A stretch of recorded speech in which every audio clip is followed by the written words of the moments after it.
Welcome to Everything Co-op, bringing you information on how cooperatives can help improve your quality of life. This show is being sponsored by the National Co-op Bank, NCB. The NCB is dedicated to strengthening communities nationwide for the delivery of banking and financial services for the nation's cooperatives, their members, and other socially responsible organizations. For more information on the power of community ownership, visit ncb.coop. That's ncb.coop.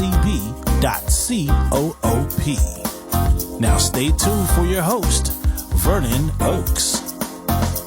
Good morning, everybody. This is Vernon Oakes. I'm the host of the radio show Everything Co-op. This morning we have a wonderful panel of folks on from Los Angeles. We have Dr. Chris Tilley, who is the chairman of the Urban Planning at UCLA, and they did a study of Crenshaw. Crenshaw is in South Central LA. 40% of the residents of Crenshaw are Black Americans, African Americans. And they did a study on that, and we're going to talk about that. Good morning, Chris. Good morning. Good to be with you. Thank you. So you're here with 3 of your students. Correct, yeah. So what is the urban planning? What is this class about? This is a class called Community Collaborative. And Community Collaborative is a model that we've been doing for over 30 years in one form or another in urban planning. On one level, it is a capstone class for master's students in urban and regional planning to demonstrate their competency. But that's only one of the 2 agendas. The other agenda is to work with community members to address their problems, to analyze them, and to come up with strategies. And what's unique about the class is that it includes community members as equal participants. So in addition to 10 UCLA students, there was a dozen community members from Crenshaw, activists and folks from different walks of life who were involved. Fantastic. I think I would like to have been in that class as a student or an activist. Okay, so why did you choose this project in Crenshaw? Well, every year we look for what would be a good community project to do in the Community Collaborative. And at the time I was looking, Crenshaw was in the headlines. An organization called Downtown Crenshaw Rising was bidding for the Crenshaw Mall, which was basically being sold. And 43-acre premier mall serving LA's Black community. These folks actually made the highest bid, but got turned down. They talked about it as 43 acres in a mall with the goal of doing community control, co-ops, affordable housing, using this land for community development, not just for profit. Well, they didn't make it. They got given to somebody else who bid less, but the bank sold it to them anyway. But the more I talked to the folks who were involved, the more I saw that there was a lot going on. It was not just about the mall. It was about housing. It was about cooperatives. It was about community building. And so I thought this would be a really exciting project for the students. 40 acres in a mall as opposed to 40 acres in a mule. And I did visit that mall and met with some of the people at Downtown Crenshaw Rising. So what did you expect the students to learn in this project? The most important thing that the students should be learning for this kind of project is just how to work with people in the community. They may call themselves urban planners, they may believe in community participation, but actually doing it is something different. So yeah, I mean, they learned about cooperatives, they learned about affordable housing, they learned about community land trusts. There's a lot of professional things they learned, but the most important thing is how to work with folks from the community. How to work with people. Okay. Mm-hmm. And did you have any concerns about this report, about doing this report?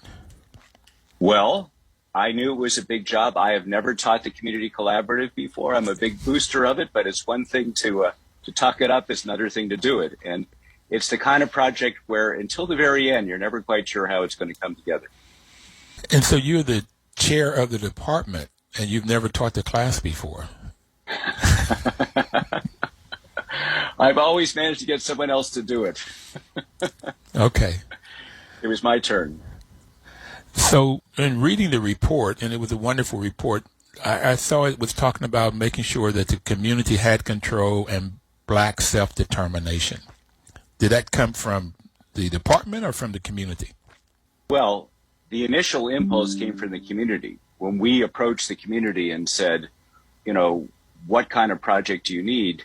They said their number one concern was increasing community control and Black self-determination, Black sovereignty over a predominantly Black community. Did they have any other concerns? Well, perhaps the biggest concern of almost every community in Los Angeles right now is gentrification, displacement, lack of housing affordability, and Crenshaw is getting hit very hard by that.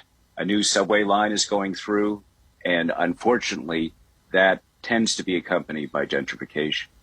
And this is all a part of urban planning, though. Gentrification, you got to deal with it in every urban world today, it seems like.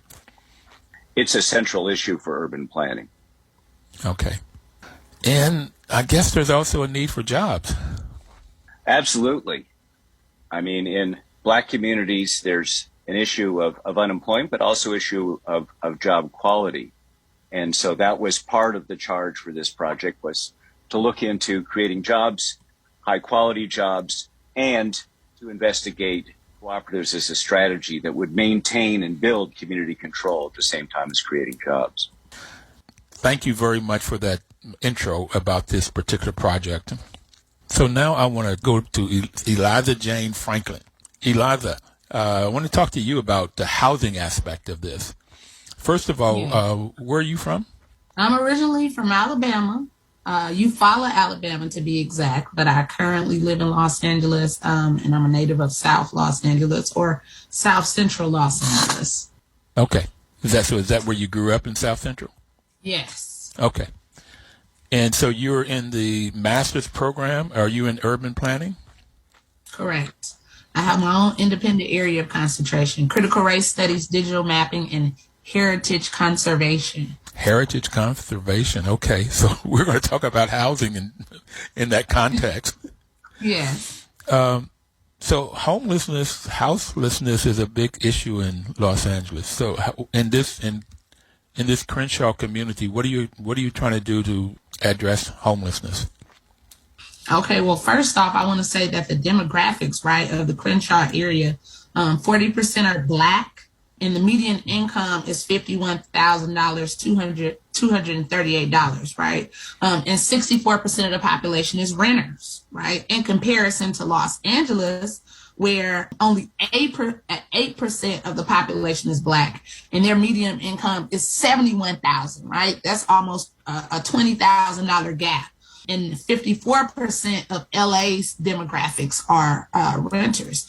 And so when we looked at this Crenshaw region, we noticed there was a massive amount of houselessness, right? When we talk about houselessness, this is an issue that should be approached from a standpoint of dignity, right? Considering that anyone is a paycheck away, right, from being houseless. And so we looked at several different models. And tiny homes is something that had been thrown out there, but tiny homes are inhumane, right? And so for this area, we looked at the LA Can model as our recommendation. And what that consists of is more of an eco-hood community aspect, right?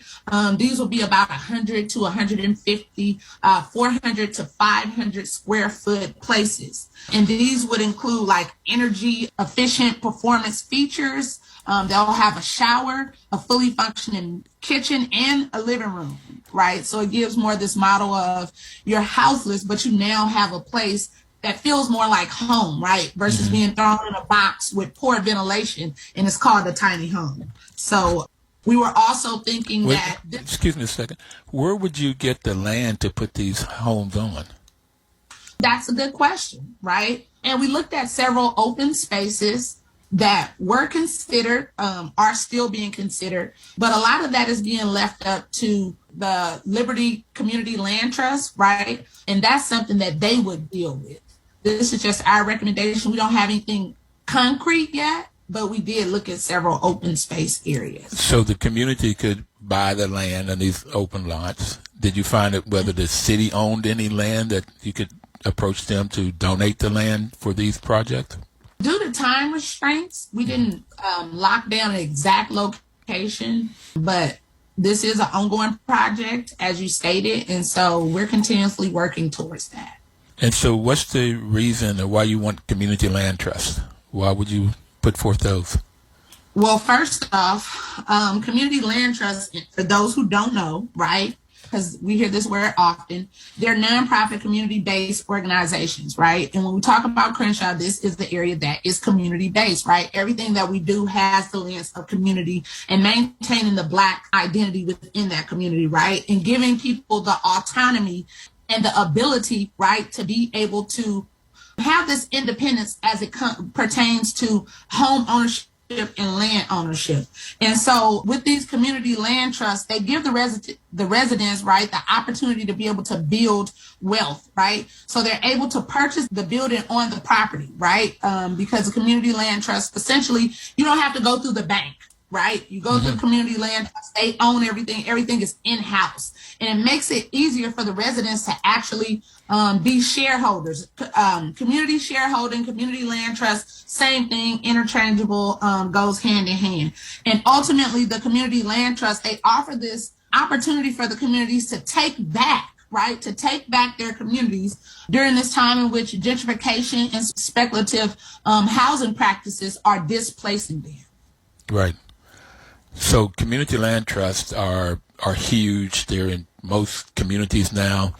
Although in the 60s, we didn't know about them. There was a group out of Alabama with Shirley Sherrod, and her husband went to Israel to learn about community land trusts, and I believe they started the first one, community land trust in the U.S. So it's a big one.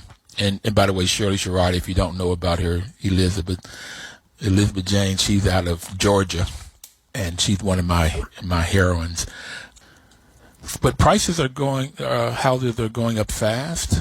And how do you identify those houses so you can get them into the community land trust or get them purchased?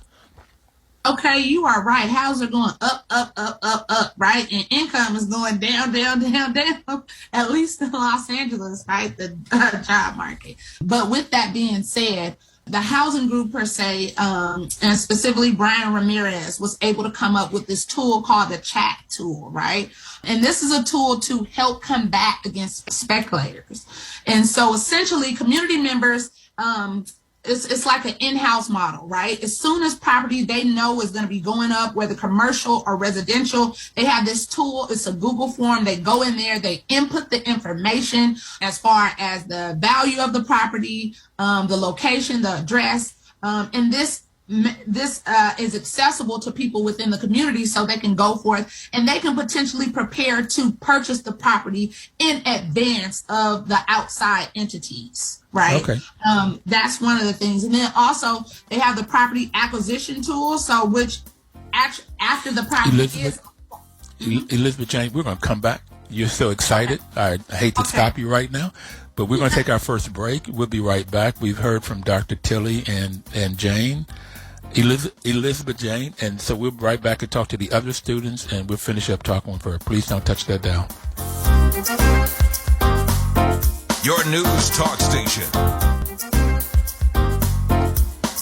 Welcome back, everybody. This is Vernon Oaks. The program is Everything Cooperative, and we are with Dr. Tilley and 3 of his students on urban planning, and they were working with the community in a community collaborative, which is a capstone course for the master's students.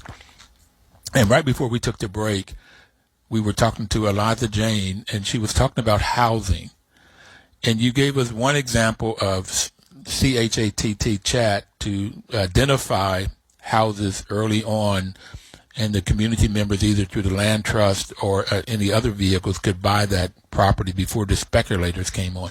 So, Eliza, that's what you were talking about. You were getting ready to tell us about another example before we took break. What was the other example you were talking about? The other example is the property acquisition summary.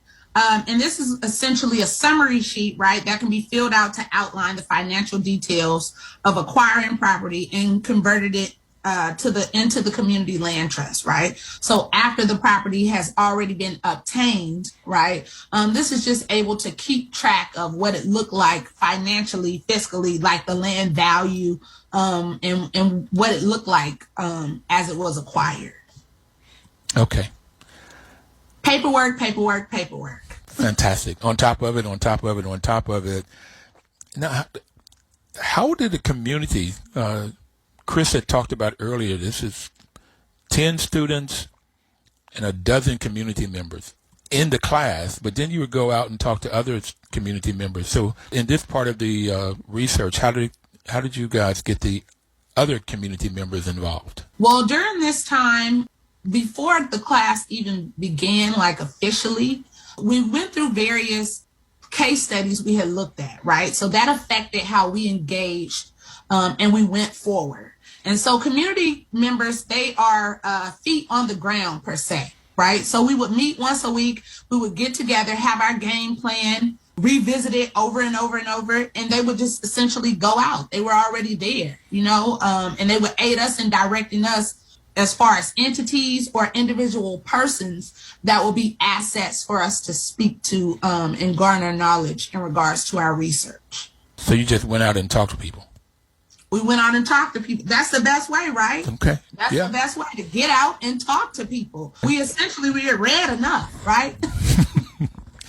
So you're using what you read. You're taking the research, you're taking the knowledge, and you're going out and talk to people. So you're putting it into action right away. That's what you're doing. Correct. Okay. Yes. Did you enjoy that?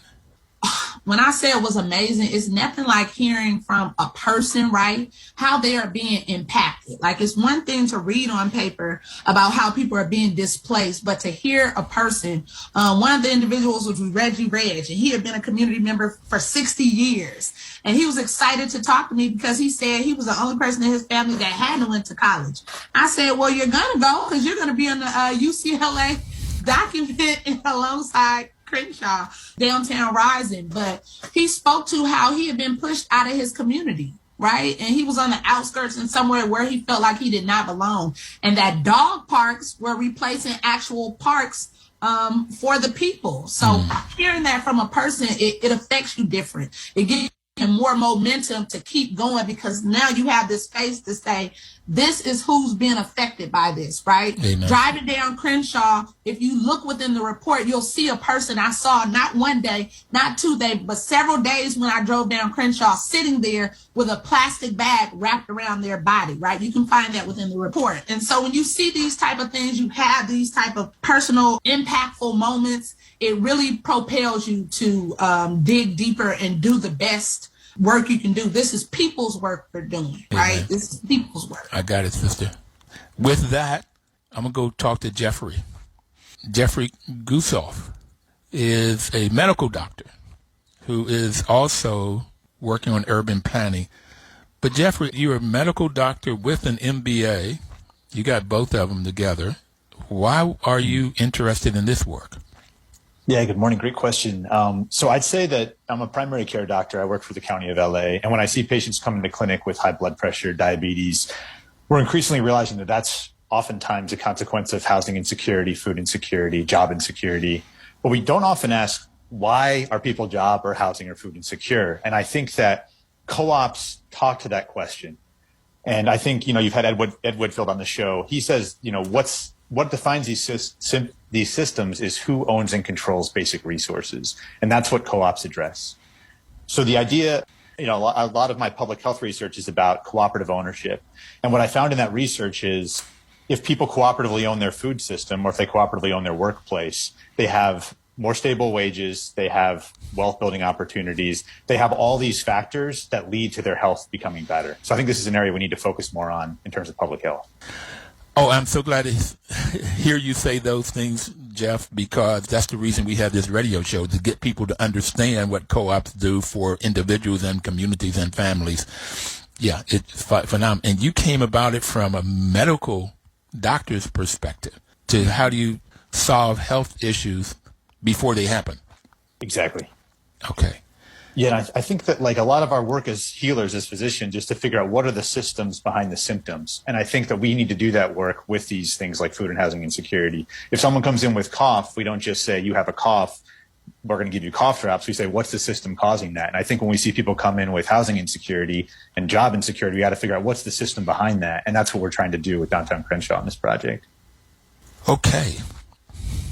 You got me almost speechless because you have capitalized in one sentence or one paragraph the whole reason for my existence today, and the reason for this show. And you've come about it from a medical standpoint. I got into it from an economic standpoint. I was managing housing co-ops in the Washington, D.C. I was managing limited equity housing co-ops, and I watched everyday people, at best a high school education, make very intelligent decisions, and they had control over their space. They had control over their life. So yeah, you have got it. So was this research and project successful? And if so, how? So I think that, this original step, as Eliza said, there's kind of an ongoing component to this, but I think the original step was successful primarily because community members have been kind of guiding the work and telling us what would be helpful. And then we readjusted and kind of tried to focus the work every time where it would be most effective. But I'll say that the true success of the project is still yet to come. It's still unraveling. I'm continuing to be involved with the worker co-op kind of group of downtown Crenshaw. And just yesterday, we talked to people from Madison based on some of the advocacy research that we did. So this is still evolving and the success is still to be had. But I think initially it's been a very positive thing. So when you say Madison, you're talking about Madison, Wisconsin? Exactly. Learning from their system of advocacy and city support for the co-op work there. City support. They gave, I think, $1 million a year for 5 years. They put in their budget. Madison did, to help to create worker co-ops. So that's a good place to go. But you talk about cooperative developer in your report. So what is a cooperative developer? Yeah, in general, a cooperative developer is an entity that helps to create a cooperative and provides technical assistance and other resources. In the context of Los Angeles, we realized that a cooperative developer had to be much more, because unlike a Madison, unlike other places that have more developed cooperative ecosystems, LA has a pretty young and undeveloped co-op ecosystem, despite the phenomenal efforts of several folks here. It just hasn't had the critical mass. And so in LA, a cooperative developer means someone that helps develop a cooperative and at the same time helps develop a cooperative advocacy program, at the same time identifies cooperative financing resources, at the same time helps educate people like this show is doing about what is a cooperative and why should I even think of that if I'm trying to start a business. And so I think the cooperative developer in LA, we talk about it as making the road by walking, really has to kind of carry all those pieces at once and be a cooperative ecosystem builder. Make the road by walking? Okay. You make a path first through the bush. Okay, and growing up in Bluefield, we did that, and then after you make a path, then you end up with a road, and then sometime you come and pave it. Okay, I think I was maybe 14 before they paved our road in Bluefield, but I got what you mean. You make the road by walking. Finance, training, technical support. Your developer does that. It figures out legal, how you start one. One of the things that I put in ecosystem, I added promotions, PR, because most of the co-op ecosystems don't do a very good job of telling the world about the benefits of co-op that you said so well, Jeffrey, in your first paragraph, all of the benefits that it does for an individual or a community. So that's your cooperative development. What lessons did you learn that you can use it for the rest of your life in doing this project? Yeah, absolutely. I think that a huge lesson for me was that you have to build something. I think that in our research role, we are often kind of, and especially with super complex issues like this, we don't want to get it wrong. We want to build it perfectly, and you can spend forever trying to get it perfect. And, I think that there is this idea of if you build it, they will come. And if they don't come, then you rebuild it. And you keep on trying to find ways to make it work. And I think that that's what's happening right now at Downtown Crenshaw. They're starting a cooperative as we speak. Things are going well in some ways. Other things are challenging. You have to readjust. But I think you have to just do the work and then let the research inform the work and how you rebuild. Don't wait to do all the research before you actually start to build something. So we're going to take our second break. When we come back, Jeffrey, I'd like for you to tell us a little bit about the co-op, the worker co-op that you all are working on. And then we're going to go to Ernest to talk about environmental justice and transportation. So we will be right back. Please don't touch that dial.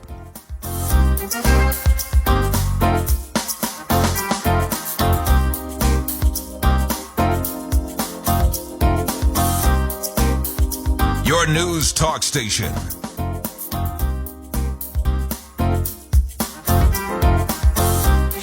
Welcome back, everybody.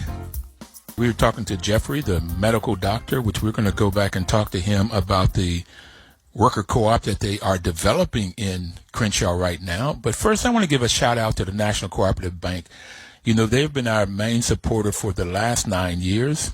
NCB's mission is to support and be an advocate for America's cooperatives and their members, especially in low-income communities. Now, Crenshaw has a like $51,000 median family income in Crenshaw, and the U.S. says that $27,000 is where you're in poverty if you're $27,000 or below for a family of four. And so you say, oh, in Crenshaw it's $51,000, but the cost of living is so much higher in Los Angeles, particularly housing. So that's still a low-income community, and with 40% of that community is black.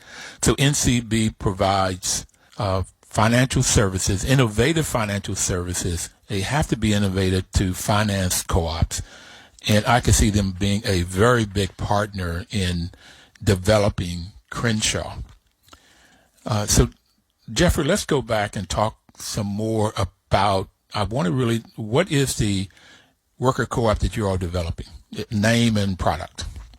So the Downtown Crenshaw is working with this organization, the co-op developer called Works, and they are developing a cooperative that's a bakery cooperative. But bakery, kind of broadly defined, actually has kind of things like pizza and is almost like a restaurant model based on the Arizmendi cooperative model up in the Bay Area. So they've learned a lot from what's happened up there. And importantly, the jobs at that cooperative in the Bay Area, people are making more than $50,000 a year, sometimes $60,000 or $70,000 a year as bakery owners. And so these are kind of high wage, high road jobs, and also several of them. So about 12 people, I believe, work at those bakeries on average. And so it's able to create a fair amount of good wage jobs. But what they're also doing as developing this bakery is that each worker owner at the bakery is also being trained to be a future co-op developer for additional co-ops. So it's not just focusing on this co-op, but it's creating a platform for further co-ops to be built out. Fantastic. You may not know this, but in Italy, there's a bakery inside a prison. Okay, so the bakery has members outside the prison and inside the prison, such that members that are inside the prison, when they leave, they already have a job, they are a member, they have ownership, they have a family, they have community, and so their recidivism rate is 3% versus 60-70% here in the U.S. And it's a bakery. And the year I found about them about 4 or 5 years ago, they had won a prestigious award for baking, and it may have been that long Italian bread. I don't know what it was, but they won, and they were extremely proud of winning this award in a bakery in a prison. So there's a lot we can do with co-ops. Bakery is extremely interesting. Have you ever thought, Jeffrey, of starting a co-op clinic? They have one in Madison.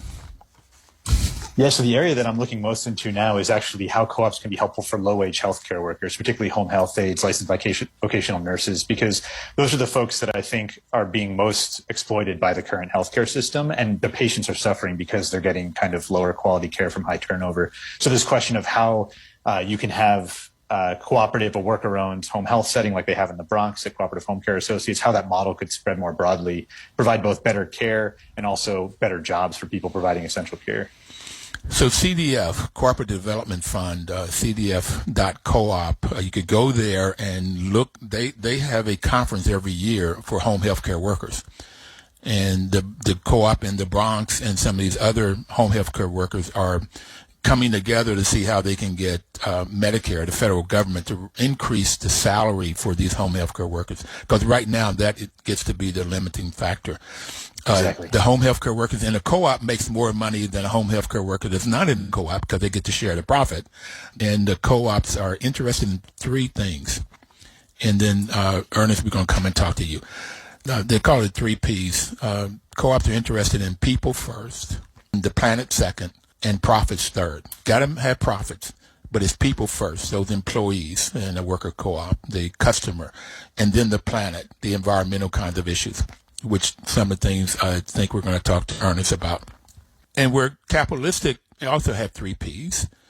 and I don't know, Jeffrey, in your MBA program, in mine, I didn't hear about co-ops, but I heard about return on investment. What's the return? All decisions were made on what's the return on investment for the stockholder, that person that invested in it, who may live in the community, may not. And their 3 Ps were profit first, profit second, and profit third. Okay? That's the scheme of it. They might be interested in the environment. They might be interested in their customers and their labor, but only interested in them and how can I play them as least as possible so that I can get the max out of them. So, Ernest, that's a great way to come and talk to you about environmental justice, which is one of the areas that you're concerned about. So you had something called a clean up, green up in your package. What is that about? So to put it in context, first of all, thank you for the opportunity. I'm Ernest Johnson, a second-year MERP, also doing the dual degree as a JD candidate at the UCLA Law, and I've applied to the public interest program, and my nexus in my research is environmental equity, environmental justice. To answer your question specifically, CUGU is an intervention that is community-oriented, community-driven, and it's meant to prevent the further concentration of environmental hazards in overburdened neighborhoods, reduce pollution, and help businesses clean up and green up their operations while retaining and creating more jobs in the neighborhood. It's an equity-driven strategy to cultivate healthier environments that are operated, controlled, and hopefully owned by community members. It is a facet of a green zone intervention. I don't know if you're familiar with that either, but green zones throughout the state of California are areas that not only are historically polluted through multiple facets, whether it's urban heat island effects, mortality deserts, food deserts, these areas that have been historically deprived and excluded residents, whether they're in Boyle Heights, South Los Angeles, Richmond, California. These residents are now stating that these polluters not only shouldn't have rights to operate here, but now these same spaces should have an opportunity to be owned and then driven by community vision. So to answer your question in a short fashion, CUGU is a vision for a greener and healthier environment that encapsulates a community vision. So I got that you are JD, dual degree in public in urban planning. Urban planning. Okay. Yes, sir. Yes. All so my concentration is environmental analysis and policy as well as community economic development for the urban planning portion of my discipline. I am really excited, not only about co-ops, but to see you young people, whether it's medical or law or whatever field you're also looking at this co-op, and how do you help communities and that focus, as opposed to how do you just make money, but how do you help people? So I'm excited to meet you all, to talk to you all, and hopefully we can encourage other young folk to do the same kind of thing. So that's the clean up, green up. So how do you remediate vacant land? It's a beautiful question. Just to give you, again, more context, I come from the Crenshaw district. I was born and raised off Crenshaw and Slauson, between Adams and Florence on Crenshaw Boulevard was home for me for the majority of my life. One of the most prominent themes or trends, and I went to school in New Orleans, so and my family's from Louisiana and Detroit. So one of the most prominent things that I've just noticed during my time traveling, especially in predominantly Black communities, is that lots are usually abandoned, where you'll have these, I like to call them blighted landlords, who not only are not held accountable in making sure that their parcel is kept up to code, but inhibits some type of resource and is not just taking up space, right? So when you have these vacant parcels throughout the Crenshaw district, understanding what would be the best remediation policy or remediation strategy, it takes a lot of time and vision, and one common intervention that we come across in our research is this idea of pocket parks. However, even though we know green space needs to be prioritized, these lots could also be so much more. So understanding that if the community is not vouching for a specific use on a lot that is not being taken advantage of, that is not being revitalized, then it has the potential to flow into the speculators market that my colleague, Ms. Franklin, was talking about. How do we remediate vacant land? First, we would have to acquire it, right? And I think that's the beauty within regards to the Liberty Land Trust. Understanding that the owner can't be someone who's moving from, who lives in China or lives in Orange County or lives in some far out area, but it has to be locally driven ownership. Once you own it, then it's understanding that the space must be built in a environmentally conscious fashion. Okay. Understand that for too long you can't use, for too long we've used archaic materials that not only polluted our environment, but pollute our families, pollute the soil, pollute the water. And then understanding that the soil itself has to be examined to figure out, okay, if this space was historically holding oil, right, like they did in Ujima Village in Watts, this may not be the best location for affordable housing. So it's understanding that you have to be conscious in every decision you make, and the best way to revitalize vacant land is to own it and operate. And I also read that you may use eminent domain to get the government to come in and own it if somebody's not using it. I want to go, though, to food. You said you want to enhance food access. How? I wanted to enhance food access? Mm-hmm. For sure. So in the Crenshaw district, there is an area off Crenshaw and Slauson where a commercial grocery used to be.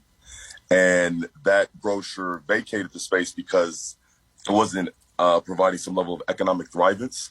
And it made that decision, one, without taking into consideration the families it was already supporting through employment as well as food resources.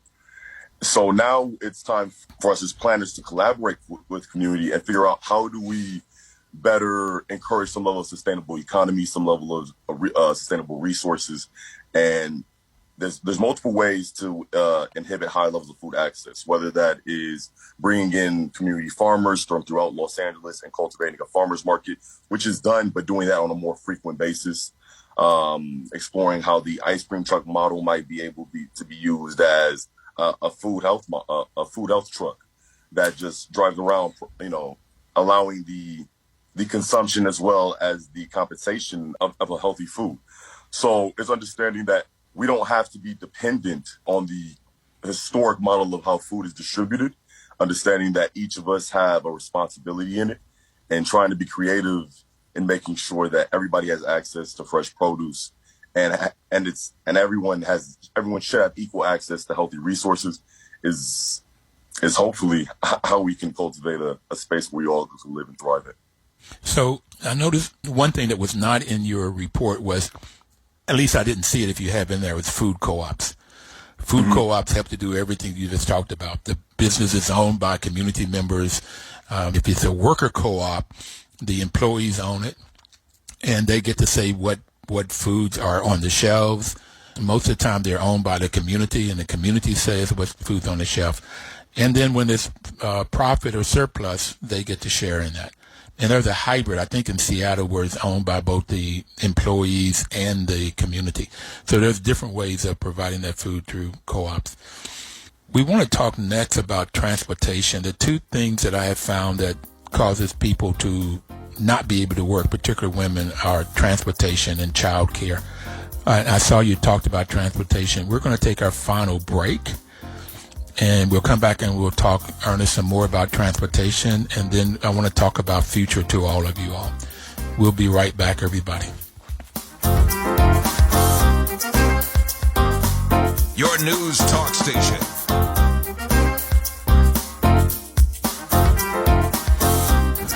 Welcome back, everybody. Cabot Creamery, Cabot Cheese has started to support us financially. They supported us, particularly Roberta McDonald, in a lot of different ways through the years. But I just found out they have a lactose-free cheese, no sugar in it, which I was really interested in because I'm lactose intolerant. You don't want to be around me if I have something with lactose in it, but they have some cheese that's lactose free, and maybe I can get back to eating cheese. Ernest, we were talking, I told you I want to talk about transportation. And so one of the first things you said in your report was community members should be a part of planning and designing transportation systems. Why is that so, as an urban planner? One of the most recurrent themes in regards to urban planning, especially when we talk about the historical implementation of urban planning, is the exclusionary process between how planning is cultivated for an area and the community it's impacting. Inclusive and embedded forms of planning not only have to be mandatory, but the main reason for that is so that communities are directly responsible for areas that they live in and how they are built and shaped. It's for too long, you can't have planners come in and think they're bringing all the resources and bringing all the solutions, not realizing that the strongest resource is the residents that live there. So hopefully that answers your question specifically. Yeah. The greatest planner is the pastor who's had a church there for 40 years, is the school teacher who is looking at these cars driving way above the speed limit during school hours, understanding where the best places for speed humps and stop signs needs to be, are those that are the people who immediately engage with these spaces. So that is why inclusive embedded forms of planning must be held to the highest standard. Okay, and so what about if people can't afford the transportation? How do you handle that? So in Lamert Park currently, which is a part of the Crenshaw district, there is a community-driven e-transportation. There's an electric van that'll drive you, and I want to say about a mile and a half radius, and it's free. That will take and everything in a mile and a half, hopefully. And that's the beauty, and that's another thing about accessibility when we talk about equity, right? You can't just have resources sporadically distributed throughout an area or a city, but they have to be in direct proximity of those who need it the most, right? So that means that healthcare should be accessible. That means banking should be accessible. That means pharmaceuticals should be accessible. Education, the list could go on. So to answer your question specifically, there are community-driven models of transportation that are free. However, the capacity is not at the magnitude of which it's needed. So the build-out of that would hopefully be the next step. So what was the hardest thing about this project for you? Personally, yes, the hardest thing was realizing that I'm not a community member in the space. Understanding. Wait a minute. You're not a community member in the space?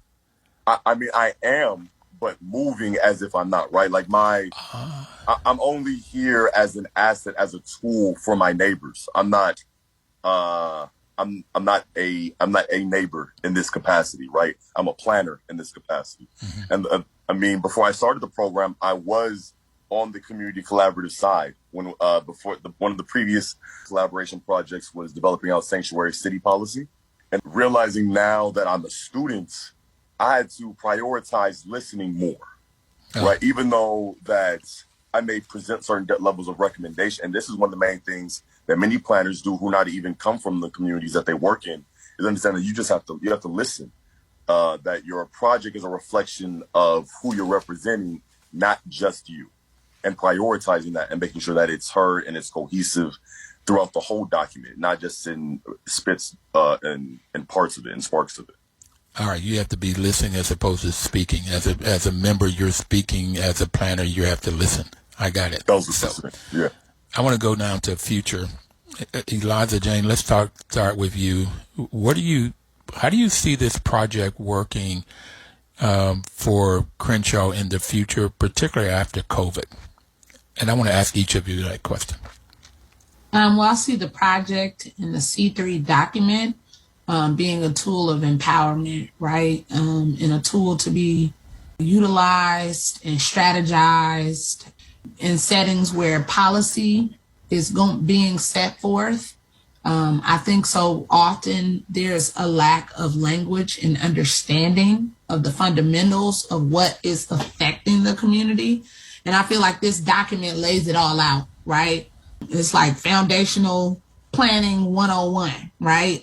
For the Crenshaw community. And so it gives the ability now that community members are able to get out more, and that these meetings are going forth, these plum meetings and so forth and so forth. They can go speak with their constituents and have this tool in hand to speak to in what ways they're being impacted, right?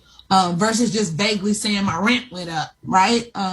That's not the language that these policy makers respect, nor that's not the way to address them. And so I think this tool going forward is going to be able to allow the community members to be more feet on the grounds within these meetings and these spaces and to hold their own, right? And have a tool that speaks to what they're saying to back it up. They can say, okay, turn to page such and such of the document, okay? When there's like this vagueness within the room that's occurring. And so that's how I see it moving forward. Yeah. Do you see this tool helping? COVID-19 is one of the pandemics. Another one that came out with George Floyd was racism. Do you see this tool helping with racism?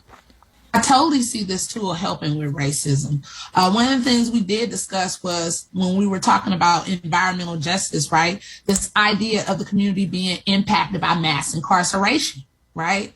And we weren't able to effectively finish documenting that within this piece of legislation, but I think it's imperative that we note that the racism is prevalent because you see a demographic, right, that consists of the basis or the foundation for this community being erased, right? This erasure, this push out of them, and not even their historical accomplishments being acknowledged in the built environment, right? So there is a racism that this document speaks to, and it hopefully will be able to be further built upon using like the chat tool and things such as that, which show the turnover of property and what it looks like and who was in that space, right? And how this redlining has transitioned now to this speculative buying market, right? Okay.